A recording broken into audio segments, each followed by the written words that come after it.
जय महालक्ष्मी। इस बार दीपावली का त्योहार कब मनाया जाएगा, चलिए करते हैं इस पर चर्चा। दीपावली का त्योहार धनतेरस के दिन से ही शुरू हो जाता है और धनतेरस का त्योहार जो है त्रयोदशी तिथि को आता है। तो इस बार धनतेरस का जो त्योहार है वो 29 अक्टूबर को मनाया जाएगा। इस दिन भगवान धनवंतरी की पूजा की जाती है।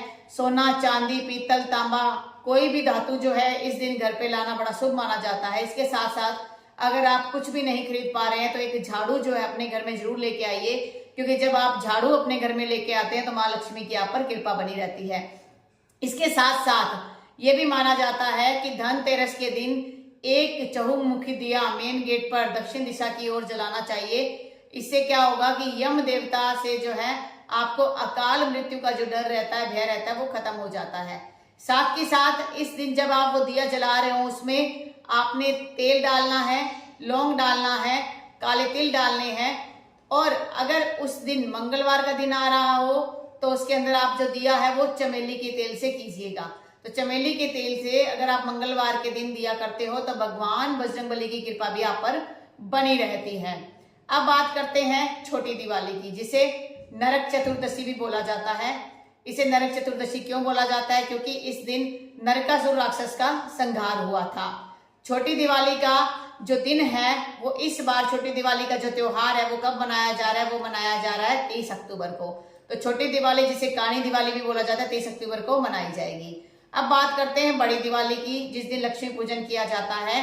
तो इस बार अमावस्या तिथि 31 अक्टूबर दोपहर को 3:56 से 1 नवंबर को शाम के 6:11 तक रहेगी।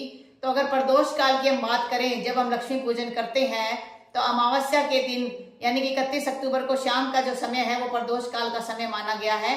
और उस समय अगर लक्ष्मी पूजन किया जाता है, काली पूजन किया जाता है तो बड़ा ही शुभ माना जाता है, बड़े ही अच्छे उसके परिणाम निकलते हैं। अगर कोई सिद्धि प्राप्त करनी हो तो हम अमावस्या के दिन ही करते हैं। लेकिन अगर 1 नवंबर की बात करें तो वहां भी क्या है, 5:36 से शाम के 8:11 तक का भी प्रदोष काल का टाइम पीरियड है। तो उस टाइम भी आप लक्ष्मी पूजन कर सकते हैं। लेकिन मेरा ये मानना है कि हमें लक्ष्मी पूजन उस तिथि को करना चाहिए जब अमावस्या पड़ रही हो, जिससे उन कार्यों की हमें सिद्धि जल्दी प्राप्त हो, लक्ष्मी माता की कृपा हम पर बनी रहे। तो मेरा ये मानना है कि आप जो है 31 अक्टूबर को शाम के समय लक्ष्मी पूजन कीजिए, आपको उत्तम फल की प्राप्ति होगी। बाकी आप 1 नवंबर को भी कर सकते हैं। इसके बाद हम बात करते हैं गोवर्धन पूजा की। गोवर्धन पूजा जो है वो आपको 2 नवंबर को करनी है। गोवर्धन पूजा क्यों की जाती है? ऐसा माना जाता है कि जब भगवान श्री कृष्ण ने अपनी उंगली पर गोवर्धन पर्वत को उठाकर गोकुल वासियों की सहायता की थी, तो इस वजह से गोवर्धन पूजा की जाती है। और जब उस गोवर्धन पर्वत को धरती पर रखा था उस दिन एक महोत्सव किया गया था, उसे अन्नकूट महोत्सव बोला गया है। और इस बार अन्नकूट महोत्सव और गोवर्धन पूजा 2 नवंबर को ही की जाएगी। इसके बाद बात आती है भैया दूज की। भैया दूज का त्योहार इस बार हम 3 नवंबर को मनाएंगे। भाई बहन के प्यार के इस रिश्ते का त्योहार है भैया दूज, जिस दिन बहनें अपने भाई के कलाई पर धागा बांधती है।